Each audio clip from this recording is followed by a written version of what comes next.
Tá certo, Maurício, está com a palavra. tá certo. Bom, obrigado, Edgar, obrigado, Zanon. Agradeço o convite, né, e a oportunidade de me abrir esse espaço aqui. Agradeço também os associados e associadas que estão com a gente nessa reunião, né, e eu vou me permitir chamar de reunião para vocês ficarem bem à vontade, tá, para fazer questionamentos, me interromper para fazer alguma pergunta ou colocar algum ponto, alguma situação concreta, né, que estiver, né, vivenciando, enfim, fiquem absolutamente à vontade, isso aqui é um bate-papo, tá?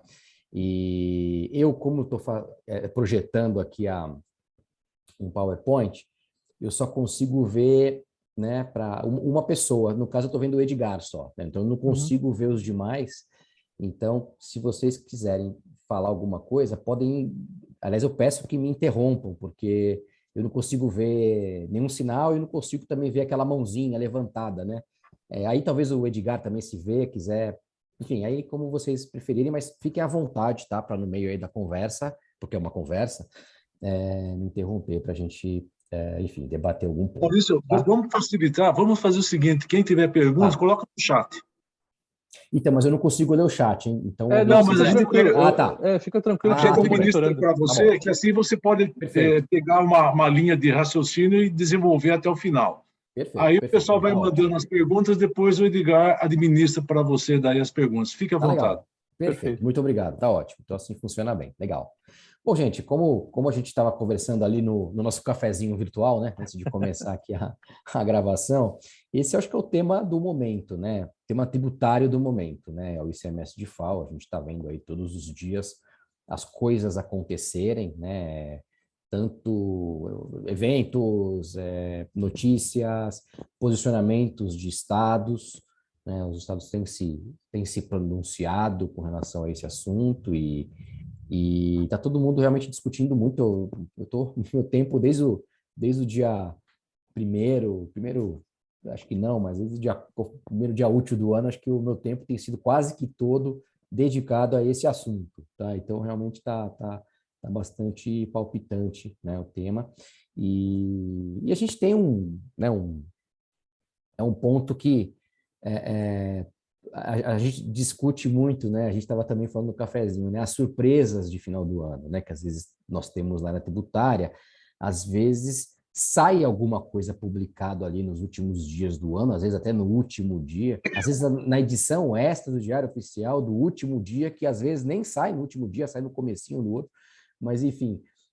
E aqui a nossa grande discussão é por uma coisa que não saiu, né? Não foi publicado no final do ano passado, como havia aí uma certa expectativa, uma lei complementar, não é? E aí a gente tem toda uma discussão em cima desta não publicação da lei num tempo que se esperava. Ela foi publicada, mas no dia 5 de janeiro. Mas só para colocar todo mundo na mesma página, eu acho que seria oportuno a gente fazer aí um apanhado geral da questão, até puxando um pouquinho aí da história disso, né? De toda essa discussão do DIFAL, do diferencial de alíquotas de ICMS, né? Que nada mais é do que, numa operação interestadual, uma parte do ICMS que eu acabo tendo que recolher para o estado de destino da mercadoria, né? Disso que a gente está falando, esse é o ponto da toda a discussão, e o ponto específico, a gente tem desdobramentos, mas o ponto específico é operação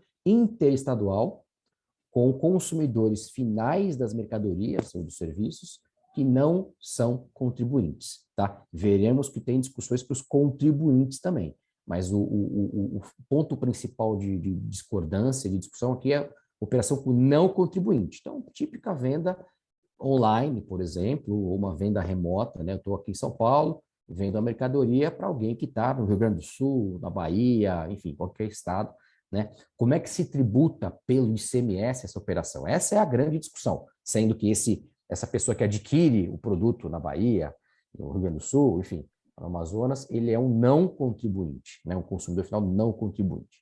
Então, como é que eram as regras com relação a isso na Constituição Federal, a regra original disso, né? Então, saiu a Constituição 88, como é que se fazia essa tributação em operações interestaduais? Se eu contribuinte do ICMS, vendia uma mercadoria para alguém em outro estado que era contribuinte de ICMS, a própria Constituição já previa. Você vai recolher a alíquota interestadual para o estado de origem. Então, eu, supondo que eu sou uma loja, estou aqui em São Paulo, vendendo uma operação interestadual para um contribuinte do ICMS, eu pagaria a alíquota interestadual, 4%, 7% ou 12%, né? Para a origem, no meu caso de São Paulo não teria 7%, mas enfim, só estou ilustrando. E eu pagaria a diferença seria devida para o estado de destino, e geralmente o destinatário, né? Já que é um contribuinte do ICMS, ele quem faria esse recolhimento. Agora, se eu vendesse essa mercadoria para um não contribuinte do ICMS, o que acontecia? Todo o ICMS nessa operação era devido para o estado de origem, pela alíquota do produto, da mercadoria no estado de origem. Então, nesse meu exemplo, estou em São Paulo, para onde quer que eu vendesse essa mercadoria, eu teria que recolher para São Paulo a alíquota da mercadoria vigente, né? Em São Paulo, a alíquota geral é 18%, tem outras alíquotas, mas, enfim, a maioria dos casos é 18%. E nada para o estado de destino, eu não pagava nada para o destino. Aí, claro, né? Uma coisa era a realidade em 1988, né? As coisas foram mudando, né? Os negócios foram mudando, o consumo foi mudando. E aí, a partir de um determinado momento da história, o e-commerce passou a ter uma importância muito grande na economia, né? E no consumo, né? Então, ao invés de um sujeito, um consumidor, ir à loja, né? Uma loja física, né? Ou pesquisar um produto nas lojas físicas ali da vizinhança dele, da cidade dele, enfim, né? E aí optar por onde ele preferia fazer a compra, ele passou também a ter a opção de pesquisar isso na internet e abriu um mercado para ele gigante, né? Brasil todo. Então, esse perfil de consumo, né, passou na primeira década aí do milênio, né, passou a ter uma mudança acentuada, né, o e-commerce, um crescimento que era muito maior do que o crescimento da economia no geral, né, e aí alguns estados se deram conta de que eles estavam perdendo a arrecadação por conta do e-commerce, né, porque ao invés do consumidor ir na lojinha do bairro, da cidade, fazer uma compra, muitas vezes ele achava a mesma mercadoria na internet mais barata, mesmo considerando um frete, às vezes, um frete de uma longa distância, né? E aí eles perceberam também, muitos estados, que o grande varejo online, o volume de lojas virtuais se concentravam ali no eixo Rio-São Paulo, talvez, né? Em algum outro estado aqui, mais para sul-sudeste, mas era muito concentrado, né? E aí resolveram criar uma regra para cobrar um ICMS, eu acho que nem poderia chamar isso de ICMS, mas enfim, para cobrar um imposto que eles deram o nome de ICMS no destino. Então, eu em São Paulo, vendendo uma mercadoria para algum desses estados que assinaram esse protocolo, que foi o protocolo 21, né? Eu teria que recolher um ICMS para o destino também. Então, eu era obrigado a pagar o ICMS cheio para o meu estado de origem, né, caso eu estivesse no estado que não assinou, São Paulo não assinou, e aí, quando chegasse a mercadoria no outro estado, eu ainda ia ter que pagar uma diferença, né, e geralmente dava 10%, 9%, 11%, dependendo do estado. Tá? Um adicional do ICMS no destino, basicamente. Isso, obviamente, foi levado essa discussão, né, foi levada ao Supremo Tribunal Federal, né, porque os estados, via protocolo, né, que é um acordo assinado por secretários de Fazenda, né, instituíram essa cobrança. Isso foi levado para o Supremo Tribunal Federal, né, e aí o Supremo julgou, naturalmente, inconstitucional esse protocolo 21. Né? Mas, claro, a situação já havia sido criada, né, já havia aí uma pressão política, aliás, dizem que muitos defendem que esse protocolo só foi assinado para realmente criar uma pressão política para que o Congresso mudasse essa divisão do ICMS entre os estados, né? Talvez esse seja mais um capítulo dentro do que se chama guerra fiscal, né? De certa forma, não deixa de ser. E aí, claro, foi feita uma pressão e o Congresso acabou aprovando, em abril de 2015, uma emenda constitucional, que é a Emenda Constitucional 87, que aí pegou essas operações interestaduais com não contribuintes do ICMS, tá? Pessoas físicas, até prestadores de serviços, que não serviços sujeitos ao ICMS, para, ao invés de recolher tudo para a origem, dividir o ICMS, ficando uma parte para a origem e uma parte para o destino. Essa parte do destino é o que se chama do DIFAL. DIFAL é diferencial de alíquotas. Né? Então, qual que era o cálculo? Pegar a alíquota cheia do destino, subtrair a alíquota interestadual, 4, 7 ou 12, e aí se cobrar se recolher o diferencial, a diferença, né, para o estado de destino. Tá? Teve uma regra de transição que as alíquotas foram mudando, mas enfim, né, no grosso, geral, é isso. Aí, pessoal, o que acontece? Então, teve essa emenda constitucional, mas essa emenda constitucional ela foi regulamentada via convênio, né? Então, os estados, né? Então, setembro aí de 2015, os estados se juntaram, né, novamente, via CONFAS, e aí eles combinaram, né, ou fizeram um acordo para regular como que ocorreria essa incidência, essa cobrança desse ICMS diferencial de alíquota nessas operações com não contribuintes, tá? Estamos só falando de não contribuinte destinatário por enquanto, tá, pessoal? Então, eles fizeram um acordo, um convênio, né?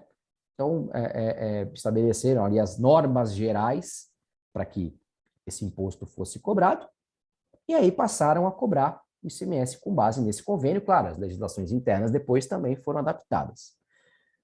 Isso aí foi objeto de uma ação direta de inconstitucionalidade em fevereiro de 2016, né, que questionou esse convênio, né, algumas cláusulas desse convênio, especificamente naquilo que esse convênio adentrava, invadia a competência do Congresso Nacional via lei complementar, né? Então, qual que era a linha? Bom, o que diz a Constituição?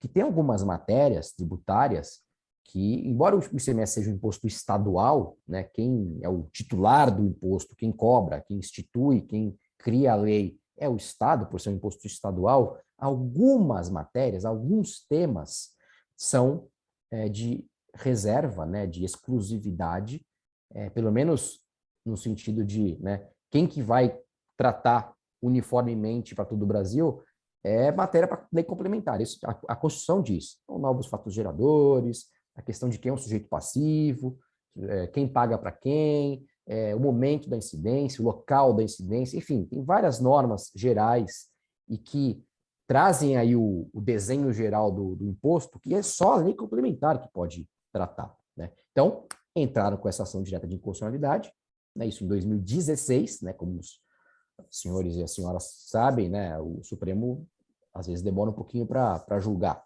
E aí veio o julgamento em fevereiro do ano passado. Qual que foi a linha do Supremo? Então, foi tanto essa ADI quanto um recurso extraordinário, foi julgado em conjunto, né? Que o Supremo decidiu? Não, de fato, é inconstitucional convênio 93 naquilo que ele inova, naquilo que ele trata de matéria reservada à lei complementar. Por quê? Porque esse DIFAL é um ICMS novo. Foi a Emenda Constitucional 87 que criou esse DIFAL, ele não existia antes. Então, era uma lei complementar que deveria ter instituído as regras gerais disso, não um convênio, né? Então, ele declarou a inconstitucionalidade do convênio.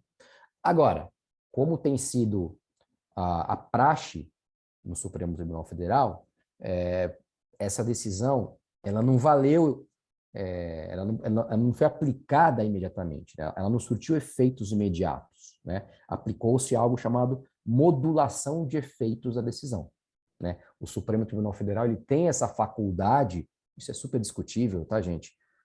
Em que medida que ele pode fazer isso ou não, mas enfim, eu não vou entrar nesse particular, mas o fato é que ele tem aplicado essa faculdade que ele tem quase que como regra, né?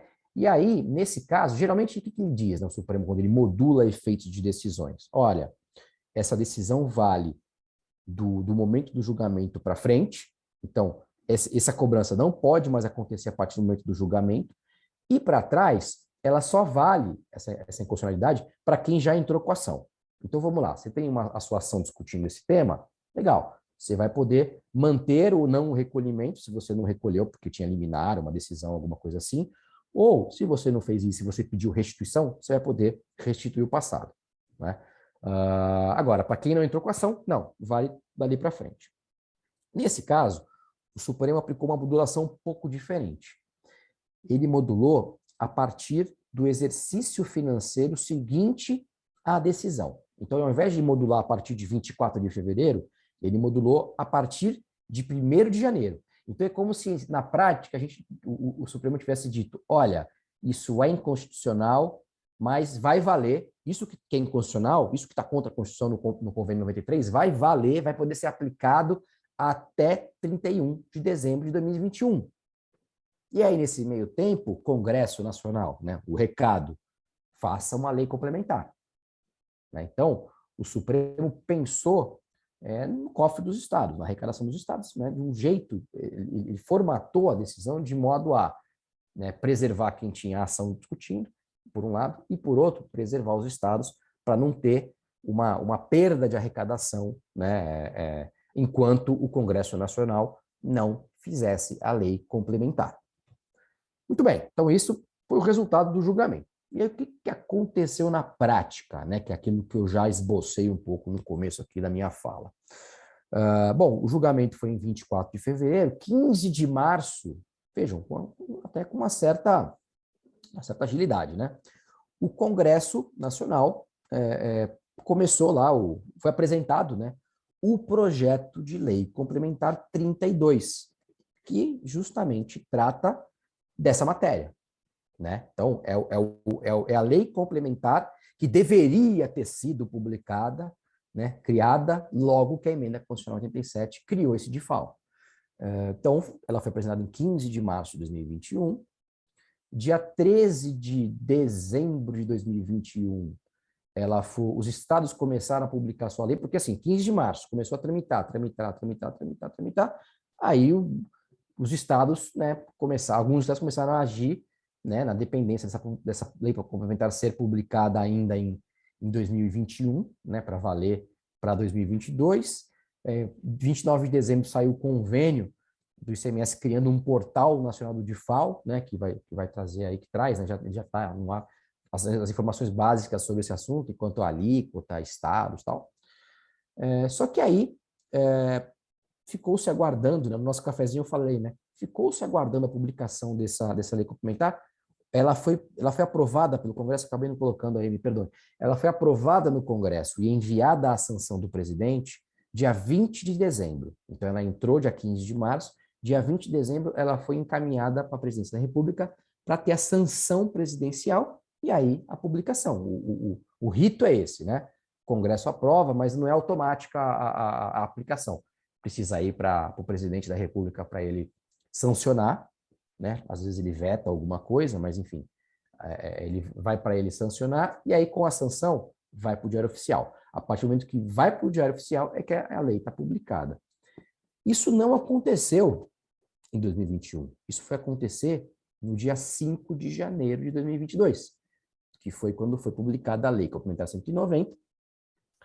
Essa lei, ela textualmente coloca ali como efeitos, né, 90 dias, porque ela faz menção ao artigo da Constituição Federal que fala em 90 dias, né, para que uma lei que é publicada passe a valer no sentido pragmático, né, que ela comece a ser aplicada. Né? E aí, no dia 6, dia seguinte, foi publicado um convênio, né, que consolida aí algumas regras também, eu vou falar um pouquinho de algumas coisas que ele inova, e que tem efeitos a partir de 1º de janeiro, então até retroagindo. Né? Então, assim, saiu uma lei, o Supremo mandou o Congresso legislar, publicar uma lei em 2021. Esse é o resumo da ópera. O Congresso aprovou, ainda em 2021, mandou para a presidência ainda em 2021, mas A publicação não saiu em 2021, tá? Só saiu em 2022. E aí, a grande questão, a grande pergunta, né, que está sendo feita aí no mercado e que está sendo todo o objeto de discussão: quando é que isso vale? Né? Quando é que eu, o contribuinte, vou ter que seguir essa nova lei complementar ou as legislações dos estados que estão tratando desse assunto? Essa é a grande pergunta.